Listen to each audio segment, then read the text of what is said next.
Regression is a statistical technique used to model and analyze the relationship between a dependent variable, also called the target or outcome variable, and one or more independent variables, also called predictors or features. The goal of regression analysis is to understand how the dependent variable changes as the independent variables change, and to predict the value of the dependent variable based on new input data.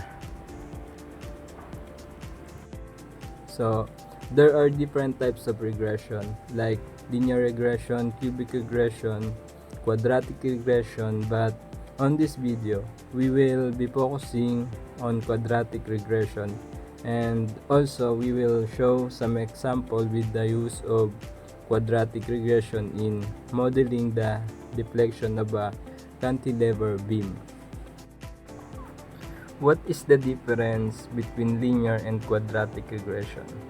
As we can see on the figure A and B, if we have a data point like that, we cannot use the linear regression because it cannot fit the data. That's why we can use the quadratic regression to fit the set of data points. A statistical technique called quadratic regression is used to represent a connection between variables that has a parabolic best fit curve as opposed to a straight line. When the data relationship seems curvilinear, it's perfect. Quadratic regression allows for more accurate prediction and insights compared to linear regression, especially when dealing with complex phenomena. It has wide-ranging application across various fields, including engineering, economics, and social sciences. It offers several advantages over linear regression, including the ability to capture nonlinear relationships, improve accuracy in predictions, and the potential to identify turning points and optimal values. By understanding its principles and limitations, researchers and practitioners can effectively apply it to various real-world problems.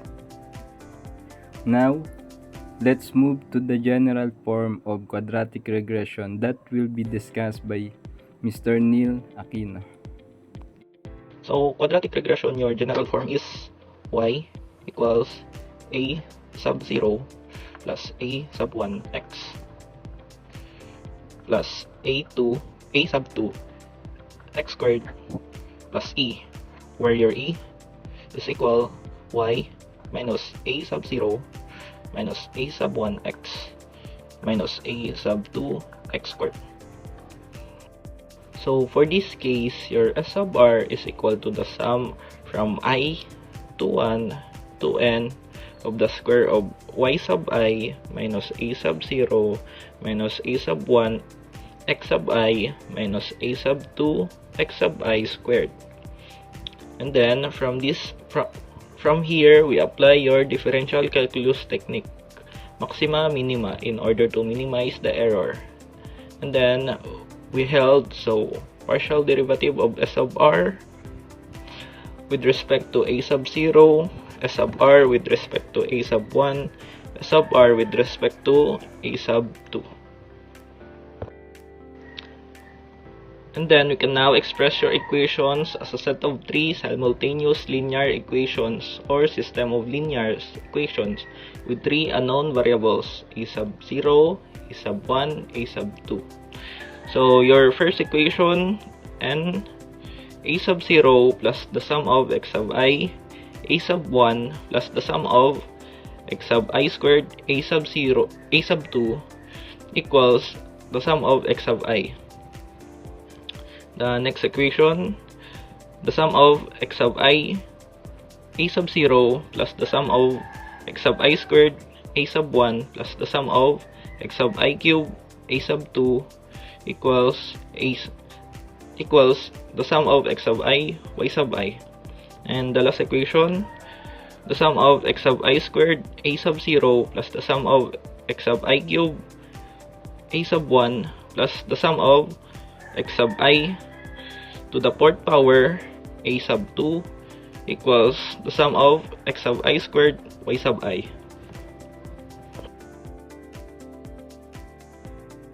So here is our example. The load will be the x sub I, the deflection will be y sub I. And we need to determine the x sub I squared, x sub I cubed, x sub I raised to the fourth power, x sub I, y sub I, x sub I square, y sub I. To get the value of this x sub I square, just simply square the value of x sub I. So 10 square is equal to 100.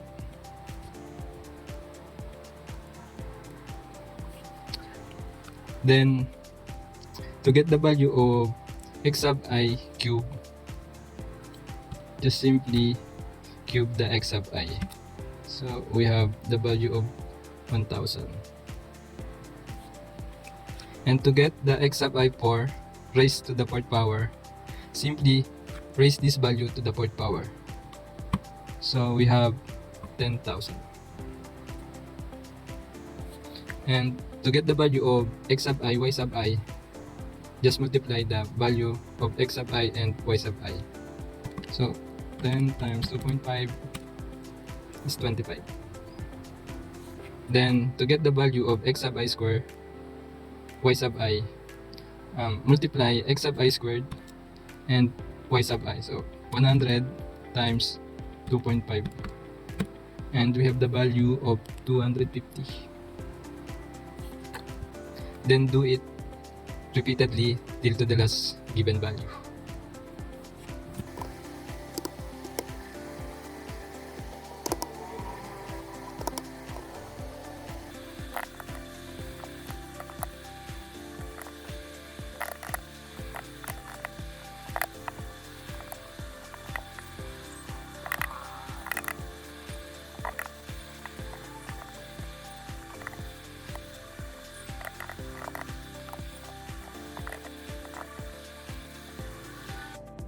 After we determine these values of x sub I squared, x sub I cubed, x sub I raised to the fourth power, x sub I, y sub I, and x sub I squared, y sub I, simply add the values to get the summation of each column.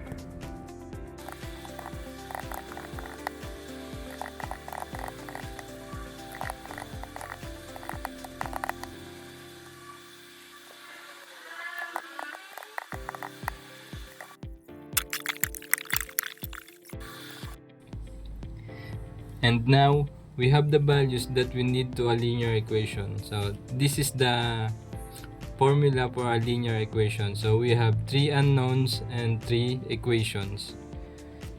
So n a sub 0 plus the summation of x sub I a sub 1 plus the summation of a x sub I squared a sub 2 is equal to the summation of y sub I. Summation of x sub I a sub 0 plus the summation of x sub I square a sub 1 plus the summation of x sub I cube a sub 2 is equal to the summation of x sub I y sub I, and the last equation is the summation of x sub I squared a sub 0 plus the summation of x sub I cube a sub 1 plus x sub I raised to the fourth power a sub 2 is equal to the summation of x sub I squared y sub I. Now just simply substitute the values from the tabulated result, where n is the number of data points. So this is our equation. So after substituting, now evaluating the coefficient using techniques in system of linear equation. So there's a lot of different techniques, but Kramer's rule is the simplest technique. For the fastest computation, we can also use the calculator technique. So just press the mode, press 5, press 2, and now we see the table here, and just simply put the values from the equation.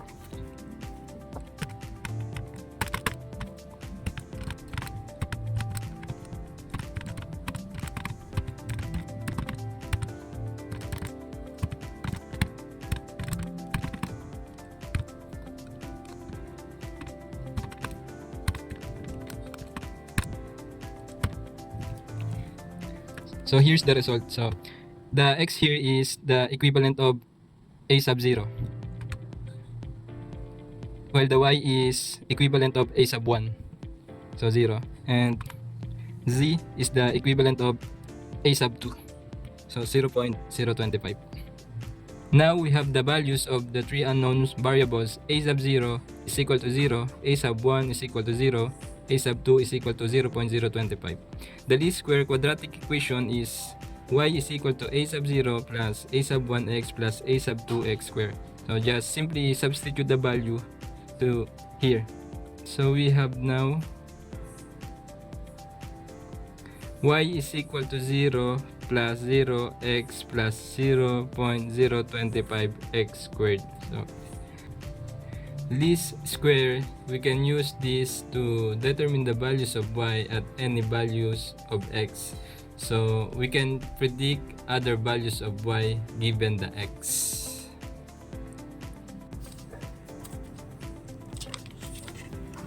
So here, seeing the graphical depiction, so these are the data points, and this is the quadratic. Once again, I'm Fernan Abalayan, and that's the end of our discussion. Thank you for listening.